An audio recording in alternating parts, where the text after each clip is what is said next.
नमस्कार दोस्तों, हमारे YouTube चैनल में आपका स्वागत है। आज हम प्रकाश संश्लेषण से संबंधित महत्वपूर्ण प्रश्नों की चर्चा करेंगे। तो आइए देखते हैं। क्वेश्चन है, प्रकाश संश्लेषण में कार्बन डाइऑक्साइड के स्थानीयकरण संबंधी क्रांतिकारी शोध हेतु किस वैज्ञानिक को 1961 ईस्वी में रसायन का नोबेल पुरस्कार मिला था? तो प्रकाश संश्लेषण में कार्बन डाइऑक्साइड के स्थानीयकरण संबंधी जो क्रांतिकारी शोध हुआ था सन 1961 में मेल्विन और केल्विन के द्वारा, उसके लिए मेल्विन और केल्विन को 1961 ईस्वी में रसायन का नोबेल पुरस्कार दिया गया था। अगला है, प्रकाश संश्लेषण करने वाले सजीव क्या कहलाते हैं? तो जो प्रकाश संश्लेषण की क्रिया करते हैं वो सजीव स्वपोषी कहलाते हैं। अगला है, प्रकाश संश्लेषण हेतु कौन से दो अणु कच्चा माल के रूप में आवश्यक होते हैं? तो जो दो अणु हैं जल एवं कार्बन डाइऑक्साइड प्रकाश संश्लेषण में कच्चा माल के रूप में आवश्यक होते हैं। अगला है, प्रकाश संश्लेषण की जैव रासायनिक अभिक्रिया का मुख्य उत्पाद क्या होता है? तो जो प्रकाश संश्लेषण की जैव रासायनिक अभिक्रिया है उसका जो मुख्य उत्पाद है वह है ग्लूकोज। अगला है, प्रकाश संश्लेषण की उपापचयी अभिक्रिया में ऑक्सीजन के अतिरिक्त एक अन्य कौन सा उत्पाद निर्मित होता है? तो प्रकाश संश्लेषण की उपापचयी अभिक्रिया में ऑक्सीजन के अतिरिक्त जल निर्मित होता है। अगला है, हरी पत्तियों के किस ऊतक में प्रकाश संश्लेषण की क्रिया मुख्य रूप में संपन्न होती है? तो हरी पत्तियों के मेसोफिल ऊतक में प्रकाश संश्लेषण की क्रिया मुख्य रूप से संपन्न होती है। अगला है, प्रकाश संश्लेषण की प्रकाशीय अभिक्रिया में किस अणु के प्रकाशीय विघटन के फलस्वरूप ऑक्सीजन गैस उन्मुक्त होती है? तो प्रकाश संश्लेषण की जो प्रकाशीय अभिक्रिया में जल के प्रकाशीय विघटन के फलस्वरूप ऑक्सीजन गैस उन्मुक्त होती है। अगला है, किस रंग के प्रकाश में प्रकाश संश्लेषण की अभिक्रिया सबसे अधिक होती है? दोस्तों, लाल रंग के प्रकाश में प्रकाश संश्लेषण की जो अभिक्रिया होती है वह सबसे अधिक होती है। अगला है, किस रंग के प्रकाश में प्रकाश संश्लेषण की अभिक्रिया पूर्णतः रुक जाती है? तो दोस्तों, हरे रंग के प्रकाश में जो प्रकाश संश्लेषण की प्रक्रिया है वह पूर्ण रूप से रुक जाती है। अगला है,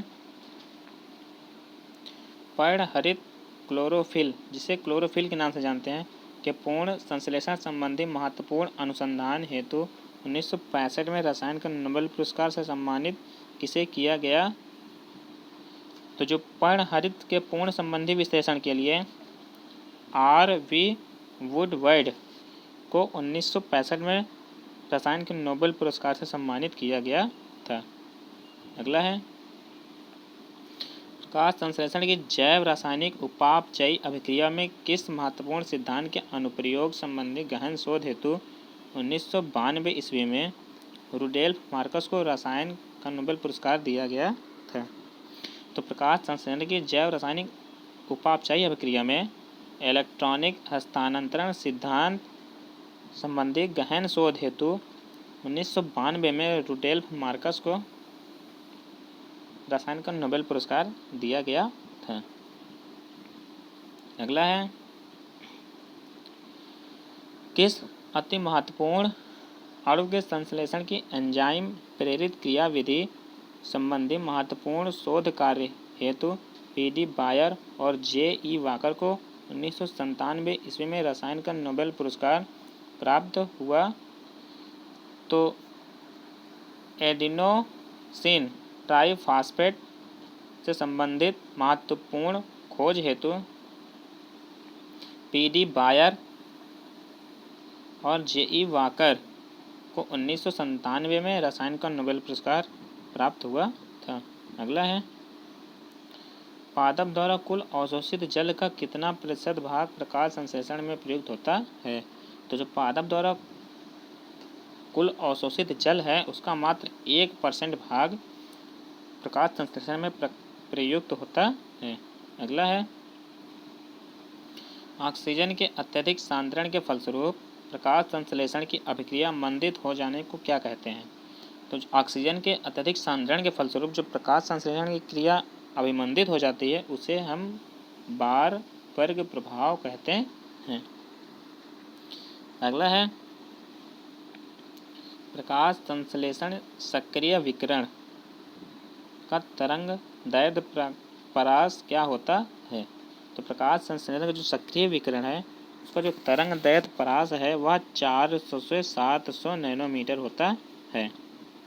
अगला है,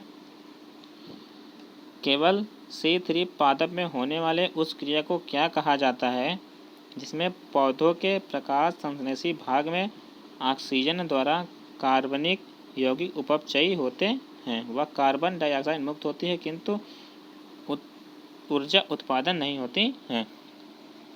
तो वह जो C3 पादप में जो होने वाली क्रिया है वह है प्रकाश श्वसन, जिसमें पौधों में प्रकाश संश्लेषी भाग में ऑक्सीजन द्वारा कार्बनिक यौगिक उपचयित तो होते हैं और साथ ही साथ कार्बन डाइऑक्साइड भी मुक्त होती है, किंतु जो ऊर्जा का उत्पादन है वह प्रकाश श्वसन में नहीं होता है।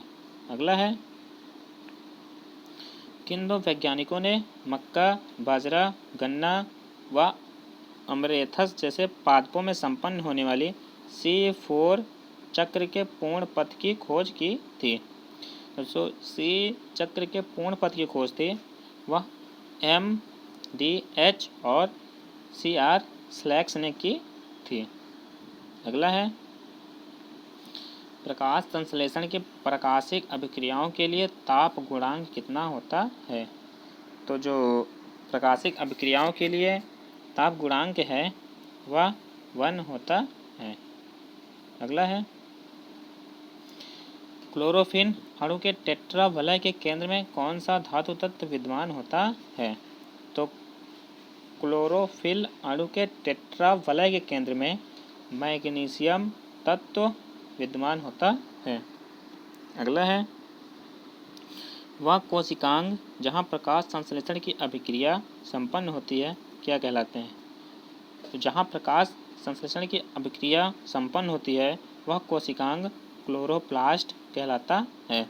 इसे हम हरित लवक भी कहते हैं। अगला है, 1962 में पहली बार क्वांटासोम की पहचान किसके द्वारा की गई थी? तो 1962 में RB पार्क के द्वारा क्वांटासोम की पहचान की गई थी। अगला है,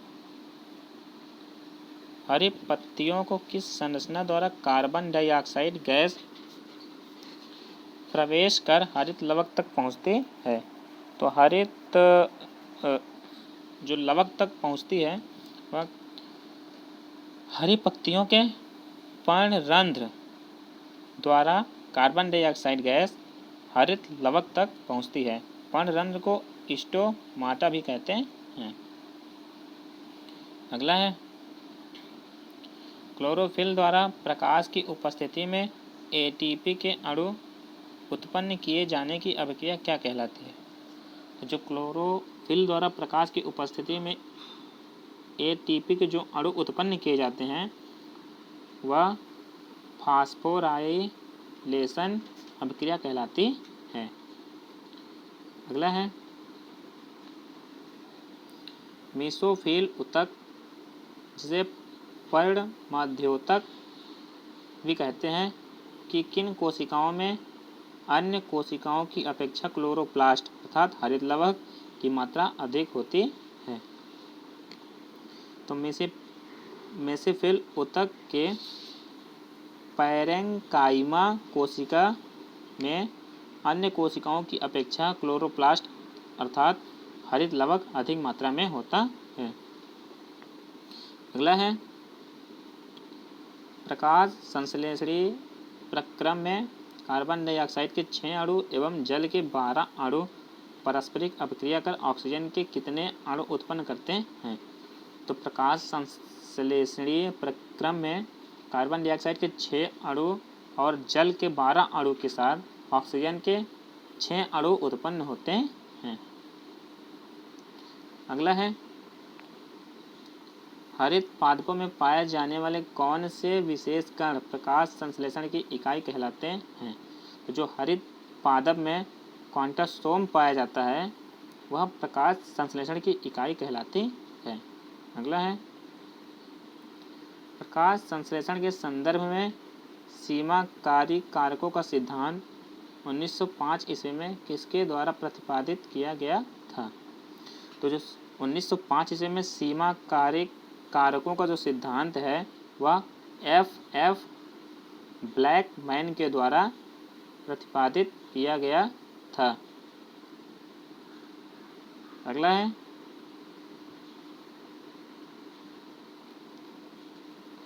क्लोरोफिल एक के अणु में पैराफायरिन सिरों के तीसरे कार्बन पर कौन सा क्रियात्मक समूह संलग्न होता है?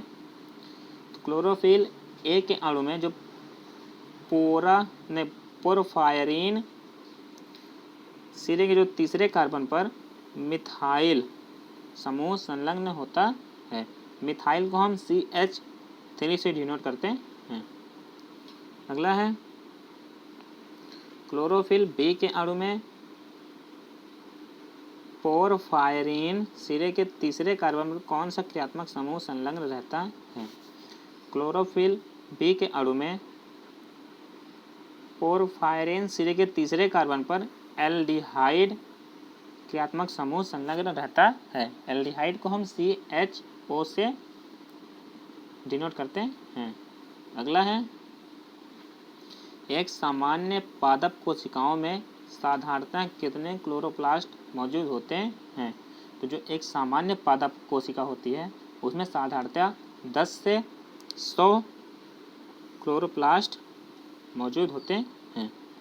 दोस्तों, अगर हमारा ये वीडियो आपको अच्छा लगा हो तो हमारे चैनल को लाइक, सब्सक्राइब और शेयर ज़रूर करें और साथ ही साथ कमेंट करना ना भूलें। और हाँ, सब्सक्राइब करते समय बेल आइकन की बटन ज़रूर दबाएं ताकि हमारा आने वाला नेक्स्ट वीडियो की नोटिफिकेशन आपको प्राप्त हो जाए। धन्यवाद।